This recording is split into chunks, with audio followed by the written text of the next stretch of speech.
Well, well, Allison, you're trying to cut corners again, aren't you? This is exactly why girls raised by some sloppy, broke single father always end up like this. Absolutely useless.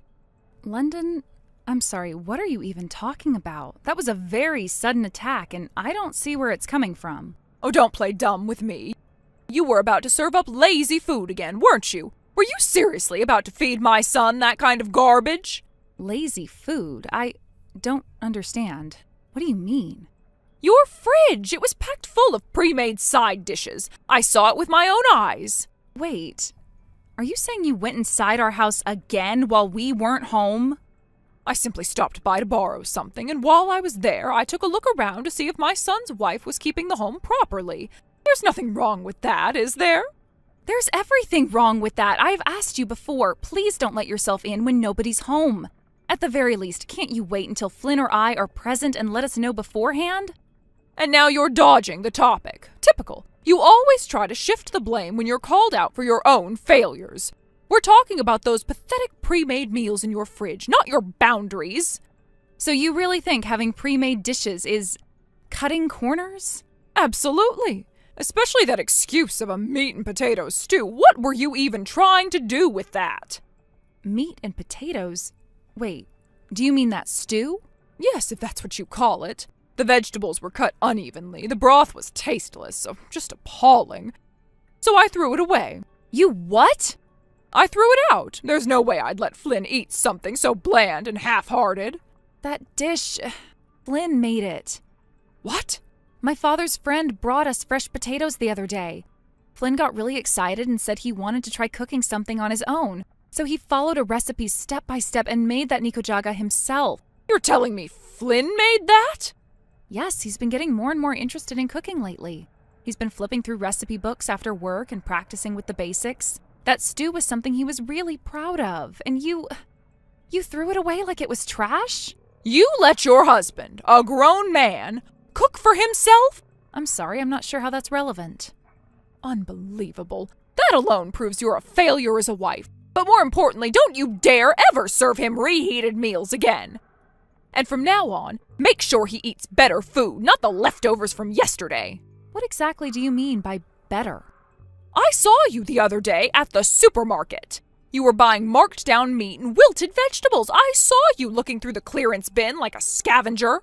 You were watching me? I was going to say hello, but honestly, I was too embarrassed. I couldn't believe you'd stoop so low in public. London, have you ever stopped to consider why we're struggling to stay within our budget lately? You barging in uninvited and throwing out food like that, it's not just invasive, it's wasteful. That lazy stew could have lasted us 2 days' worth of meals and you just trashed it. Excuse me? I'm sorry, but we have reached our limit. I'm going to talk to Flynn and ask him to take back the spare key. You can't keep coming and going whenever you like. You what? You're taking the key away from me? Actually, I'm thinking of changing the locks to a type that can't be duplicated so easily, just to be safe. You little... I really don't have time to argue anymore. I have work left to finish. If you have concerns about what Flynn eats or what we keep in the fridge, feel free to call before showing up uninvited. Well, this is unbelievable. I am his mother. And I'm his wife.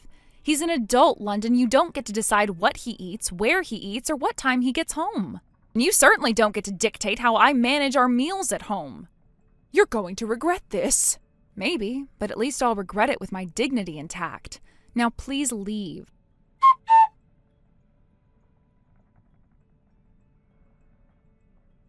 London, where are you right now?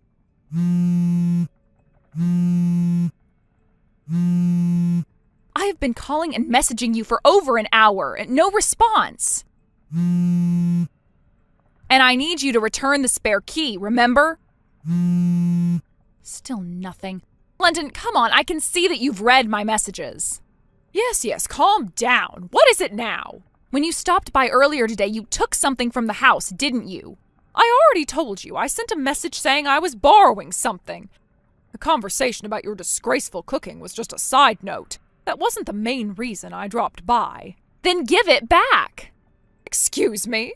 When a mother-in-law politely asks to borrow something, the proper response from a daughter-in-law is, "Of course, take whatever you need."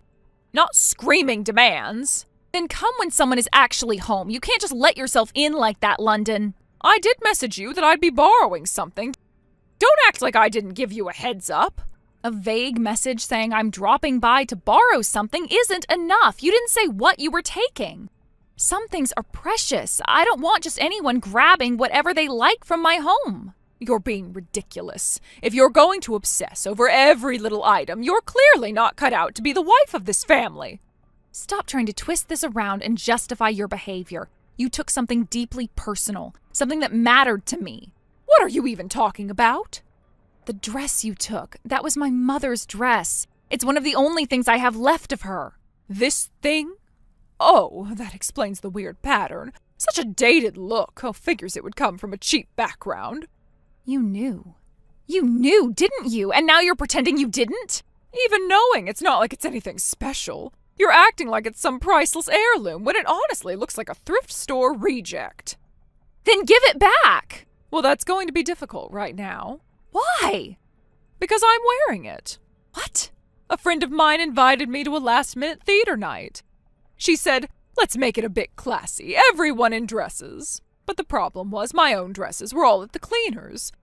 I wore one to a cousin's wedding just last week, and everything's out being washed. So you decided to wear my mother's dress without asking? Yes, I remembered seeing a few of your dresses tucked away. I thought one of them might do in a pinch. It's not my fault you keep sentimental junk in the closet and expect me to know which rags are sacred. Why didn't you rent something or just wear something simple? Rentals cost money. Why should I waste money when there's something right there at home? This worked out perfectly. It's convenient. No, London, it's not convenient. It's theft. That dress was not yours to take, not yours to wear, and not yours to mock. Oh, stop being so melodramatic. I told you, I'll return it.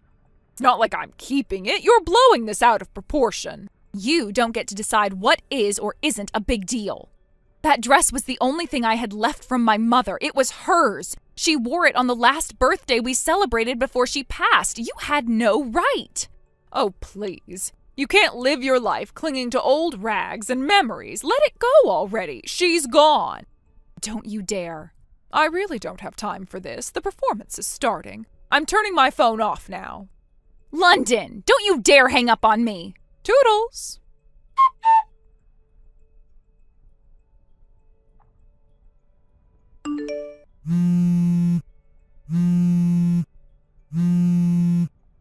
London! Open your phone. Pick up. Why aren't you answering me? Explain yourself right now. Ugh, what is this all about? Do you always have to be so dramatic? Dramatic? You really think I'm being dramatic right now? Where is my dress?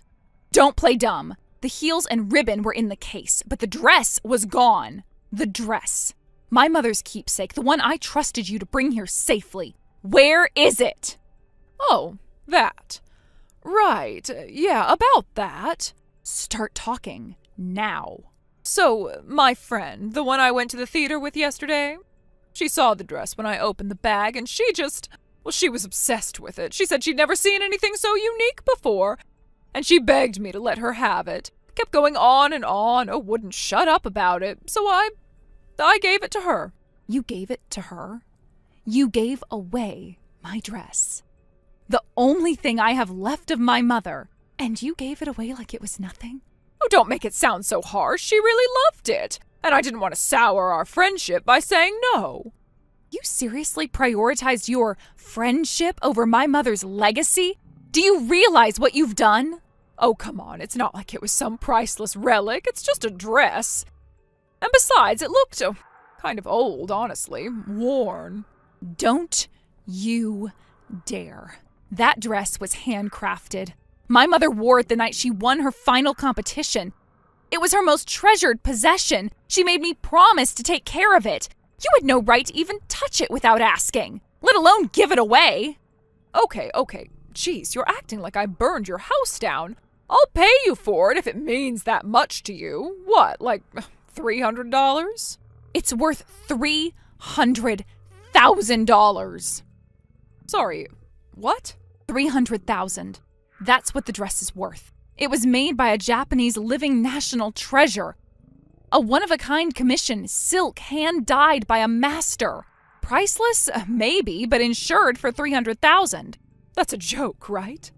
There's no way something like that ended up in your family. Why not? Because we're not dripping in gold? Because I come from a single-parent household, do you assume we're broke? My mother's family descended from nobility. The dress originally belonged to my grandmother. She purchased it through a personal connection with a renowned artisan. And that artist was recognized by the Japanese government for cultural preservation. No, you're lying. This is some kind of trick to guilt me. You don't believe me? Fine. Ask your sister Angela. She and her husband visited our home, remember? She took one look at the dress and nearly cried. Recognized the textile work instantly. Said it had to be from a living national treasure. And said it could easily be worth $300,000 or more. She even asked to take a photo of it to show her contacts. Why didn't you tell me all of this earlier? I tried, but you turned off your phone. You always do that when things get inconvenient, don't you? You walk around like nothing matters unless you decided it mattered. Okay, fine. I'm sorry. I didn't know. But you knew it was my mother's keepsake. You knew I trusted you. And you still gave it away. You still laughed when you told me it had been chopped up for an Aloha shirt. Well, I didn't think it would spiral like this. I just thought she'd wear it once, maybe keep it. I didn't think she'd destroy it. You didn't think at all. That's the problem. You act like people's hearts are toys. You walk around with your smirk and your petty little remarks, but the truth is, you're cruel. And when someone finally holds you accountable, you act shocked. Look, I said I'd pay for it. I'll find a way. You said it was a cheap old dress not 5 minutes ago. Now suddenly you're scrambling, but you know what? I don't want your money. I want my mother's dress back. Can you do that? No, it's gone. I told you. It's been cut to pieces. Then we're done, because this wasn't just a mistake. It was theft. I didn't steal it. You didn't have my permission. You took it without consent. You gave it away, and now it's destroyed. And I have every right to report that. Flynn wants me to go to the police. He is furious, London. Because while you were destroying what little I had left of my mother, he was the one trying to help me hold it together. Flynn's involved in this? Yes, and more than that, he told his father everything. What? He told his dad? Flynn sent him a message. He's flying back immediately. He said, and I quote, "If she did this on purpose, we'll be having a very serious conversation about what kind of woman I married." He also said you might want to start preparing for a divorce. No. Oh, this is a nightmare. It was just a stupid dress. How did this happen? Because you made it happen. You saw something that mattered to me and decided to ruin it. And the kicker? You weren't subtle about it. You whispered to yourself as you took the dress. "So, this is her precious keepsake dress, huh? Well, I'm sure it's nothing special. She'll probably panic when she finds out I wore it." How do you know that? Because you were caught on camera. Our pet monitoring system has sound. It recorded every word. And now it's evidence. Evidence of intent, of motive, of malice. No, please. This can't be happening. I didn't know it was being recorded. I didn't think. You never do. And for once, that's going to cost you. Please, can't we just talk about this? Work something out? You had that chance. You lost it. From here on out, I'll be handling everything through legal counsel. You'll hear from my attorney soon. Wait, no, don't do this. I'll be ruined. You should have thought of that before you treated my grief like a joke. Before you handed my mother's memory over to a stranger just to feel powerful. You destroyed something I can never replace, and now you'll have to live with the consequences. Goodbye, London.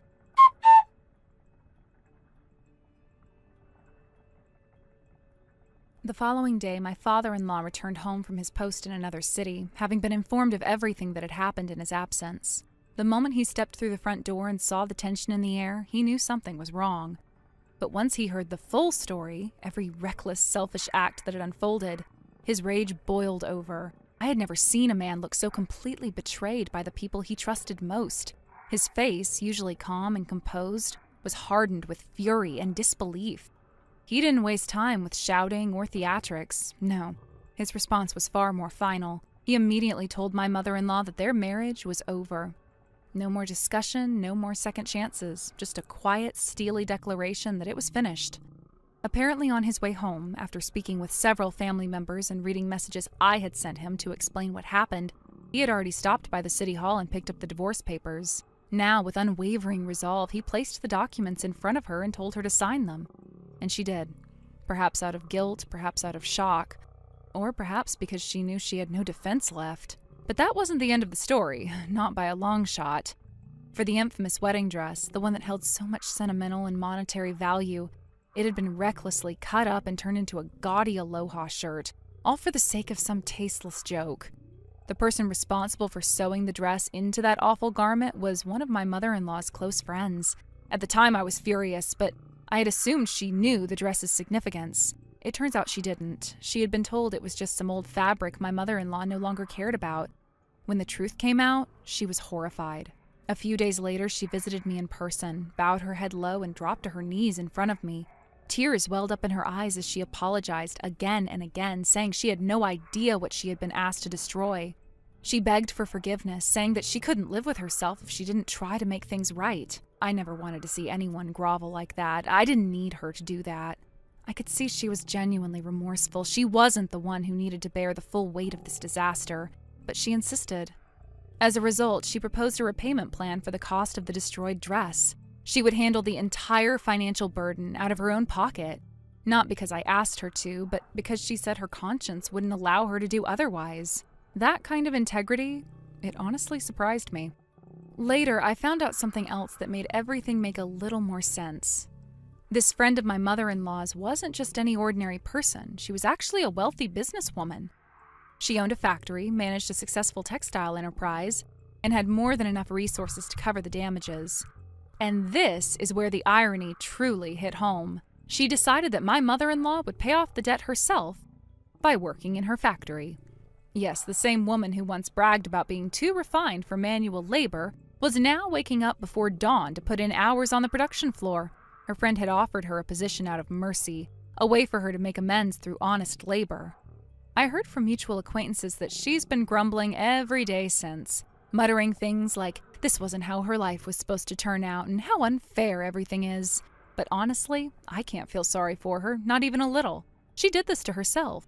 She tore apart something meaningful, treated it like trash, and for what? A moment of petty control? A show of disrespect? Now she's paying the price literally and figuratively. Thank you for watching and listening. We hope you enjoyed the video. Don't forget to like this video and subscribe. Also, feel free to leave a comment about what you thought of the story. We look forward to seeing you at the next story. Thank you for watching. Please subscribe and hit the like button. See you next time.